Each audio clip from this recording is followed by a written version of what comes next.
Assalamualaikum warahmatullahi wabarakatuh. Saya Alex Brady dari kelas D.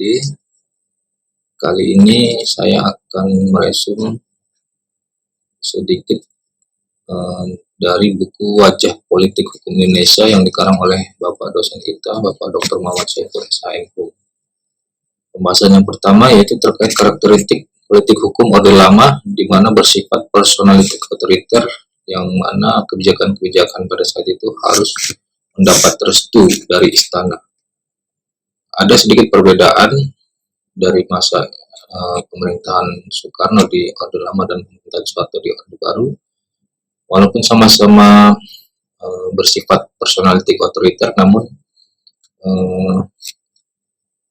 perbedaannya itu terletak pada figuritas atau karakter presiden pada masa itu. Dan dibandingkan juga dalam buku tersebut, dibandingkan juga dengan pemerintahan SBY, di mana pemerintahan SBY merupakan pemerintahan yang presidennya itu dipilih secara langsung untuk pertama kali secara demokrasi di Republik Indonesia. Yakni perbedaannya di era SBY itu melibatkan hampir semua partisipan dan kelompok politik atau kelompok partai politik, berbeda dengan di Orde Lama yang lebih cenderung tertutup atau otoriter. Nah,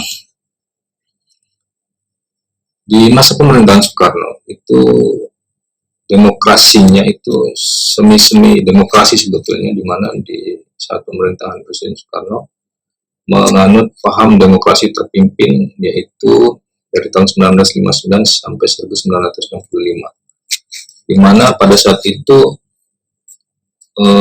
ditandai dengan dibubarkannya Dewan Konstituante dan diganti dengan Dewan Nasional, yang mana Dewan Nasional itu berisi orang-orang pilihan presiden sendiri sebenarnya, diantaranya seperti Kepala Staf APRI, Kapolri pada masa itu, atau Kepala Kepolisian, Jaksa Agung, dan menteri-menteri penting yang ditunjuk Presiden Soekarno. Ditandai pula otoriterisme yang ada pada pemerintahan Presiden Soekarno itu dengan dikeluarkannya Dekret Presiden 5 Juli 1959, di mana 2 tahun sebelumnya, yakni pada tahun 1957, itu ditandai dengan jatuhnya demokrasi liberal pada saat itu. Nah, setelah itu muncullah pemikiran demokrasi terpimpin ala Presiden Soekarno, di mana konsep demokrasi terpimpin oleh Presiden Soekarno ini ditetapkan juga melalui ketetapan MPRS nomor 8/MPRS tahun 1965 yang memuat pedoman demokrasi terpimpin.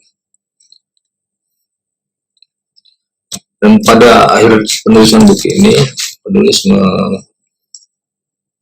mengarahkan pula atau menyimpulkan bahwasanya hampir semua produk hukum demokrasi pada masa demokrasi terpimpin era Presiden Soekarno itu bertumpu kepada presiden. Artinya semua kebijakan, produk-produk hukum itu harus memang dari persetujuan presiden. Produk hukum yang dihasilkan pada masa Orde Lama itu mengusung demokrasi terpimpin dengan memiliki standar karakter ortodoks atau konservatif. Itu yang kami baca. Karena pada masa itu undang-undang tentang pemilu tidak pernah dibuat. Ya, karena pemilu belum pernah dilaksanakan pada era tersebut. Namun yang jadi persoalan bahwa di era kepemimpinan Soekarno itu beliau mendapat banyak kecaman. Kemudian kedua banyak yang kontra terhadap kepemimpinan beliau. Ya, karena beliau itu lebih memperlihatkan gaya diktatornya sebagai presiden dibandingkan sebagai dia seorang pemimpin bangsa. Salah satu kebijakannya itu yang sangat kontroversi itu membuat TAP MPR yang berisi penegasan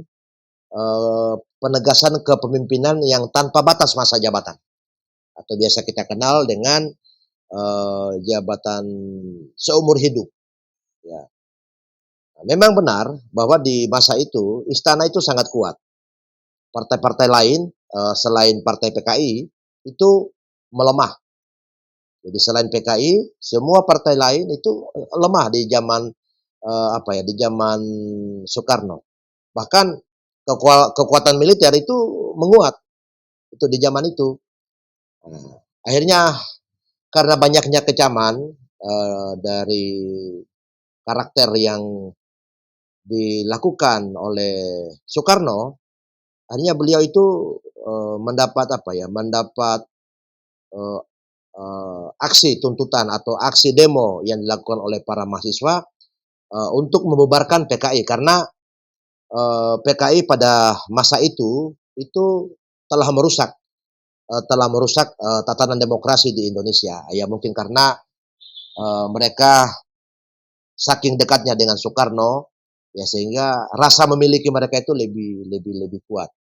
Nah, namun ada sisi lain yang tidak dipahami Soekarno bahwa dengan karakteristik yang telah dia bangun itu justru PKI yang tadinya menjadi andalan Soekarno itu malah menjadi musuh karena PKI membelot justru bahkan melakukan pemberontakan. Ya, jadi memang di karakteristik di zaman Soekarno terkait politik hukum memang terlalu dominan terhadap penguasa.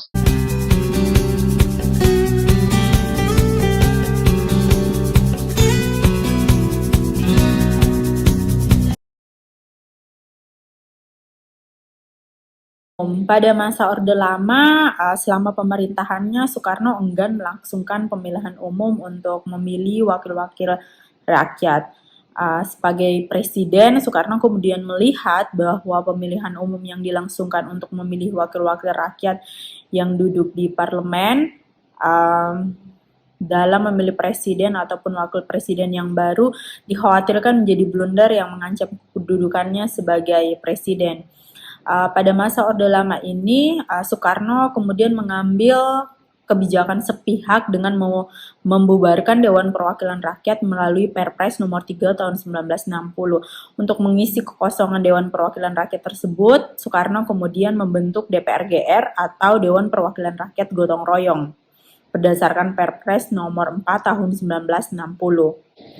Soekarno yang mendapatkan tekanan politik internasional yang sangat luar biasa dari negara-negara barat, terutama dari Inggris dan Amerika, lantaran dianggap tidak demokratis karena enggan melaksanakan pemilu secara langsung dan bebas, termaksud protes keras dari tokoh-tokoh nasionalis, sekuler berhaluan barat, kapitalis, akhirnya memaksa dia untuk melakukan tindakan politik secara cerdik, yaitu menjanjikan pelaksanaan pemilu kepada rakyat Indonesia untuk memilih anggota legislatif yang duduk di parlemen.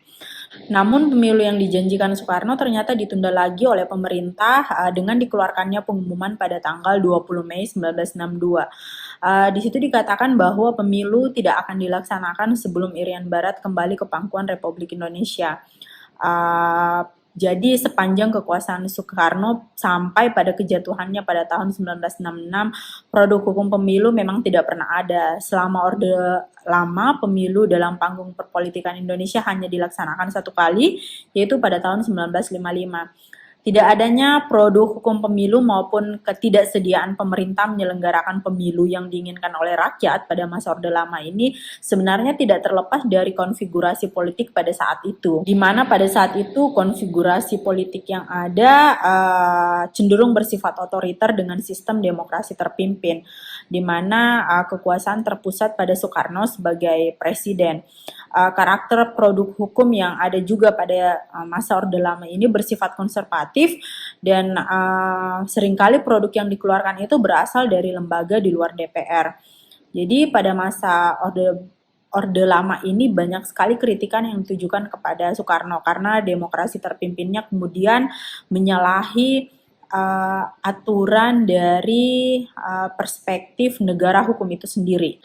Proses demokrasi yang berlaku pada masa Orde Lama ini bukan demokrasi dalam artian masyarakat turut serta dalam proses pembuatan keputusan, tetapi dipolitisasi oleh presiden sebagai pimpinan tertinggi, di mana partisipasi rakyat terbatas pada pelaksanaan hanya atas keputusan-keputusan yang telah dibuat oleh penguasa. Jadi jelas sekali pada masa Orde Lama ini konsep dari demokrasi itu sendiri melanggar konsep negara hukum, di mana presiden mengontrol semua spektrum politik nasional untuk mendukung gagasan-gagasan politiknya dengan menggunakan Dewan Pertimbangan Agung yang dipimpin langsung oleh Soekarno sebagai presiden.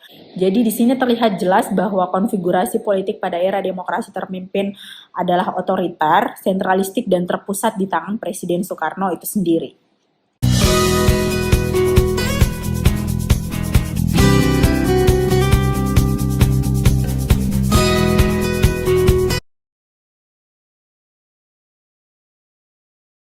Berbeda dengan produk hukum pemilu, rezim Orde Lama telah mengeluarkan produk hukum tentang pemerintahan daerah, yakni Perpres nomor 6 tahun 1959 dan Undang-Undang nomor 18 tahun 1965. Sebuah produk hukum yang dimaksud merupakan perubahan atas produk hukum yang sama yang dihasilkan pada era demokrasi liberal.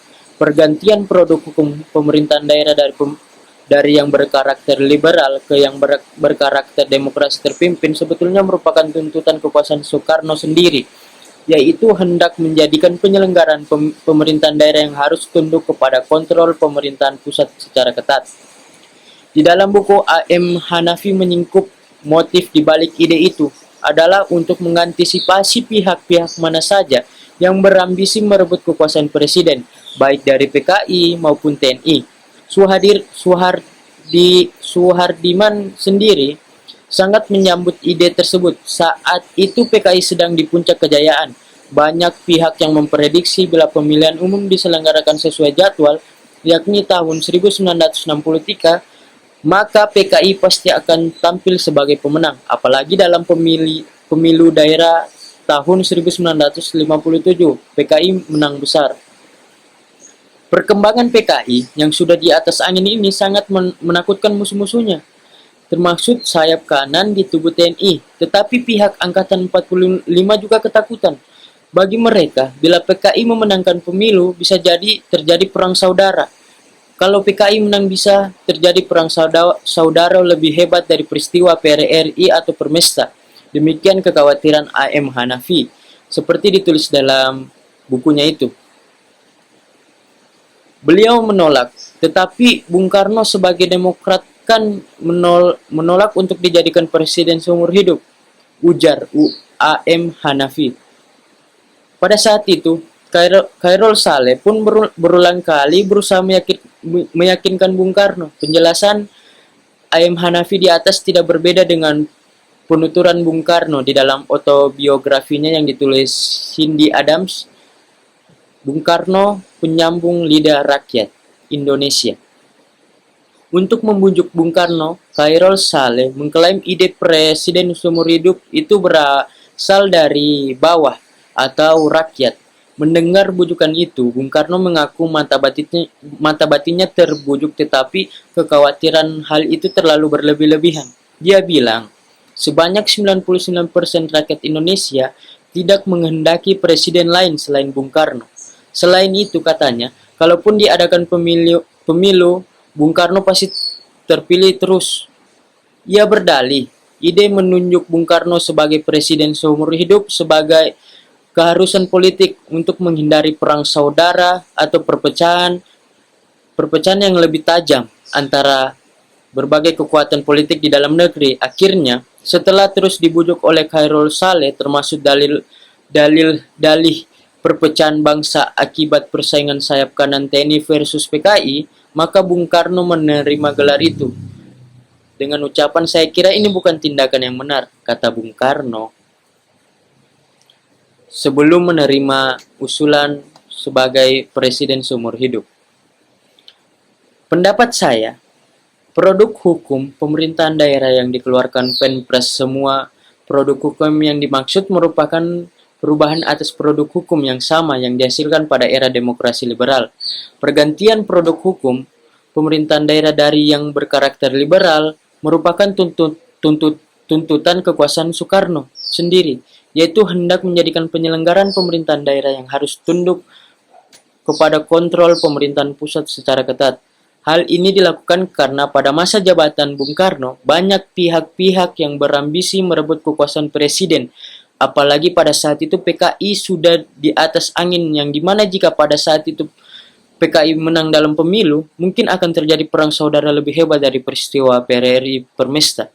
Di mana dengan ide menunjuk Bung Karno sebagai presiden seumur hidup sebagai keharusan politik untuk menghindari perang saudara atau perpecahan yang lebih tajam antara berbagai kekuatan politik di dalam negeri.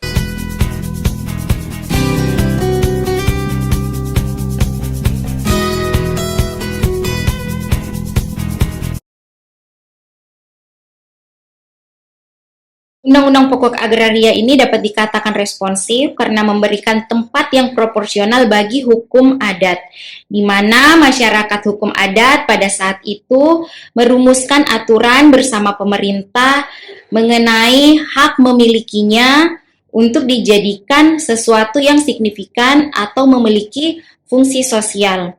Kemudian Undang-Undang Pokok Agraria juga mengatur warga negara asing yang akan menggunakan tanah di Indonesia dengan status hak guna, hak usaha, dengan waktu yang sudah ditentukan.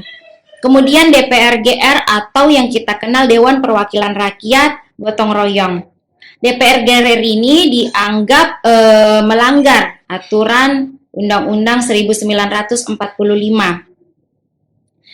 Karena segala peraturan yang ada pada DPR GR ditentukan oleh Presiden, sehingga DPR GR harus mengikuti kehendak dan kebijakan dari pemerintah.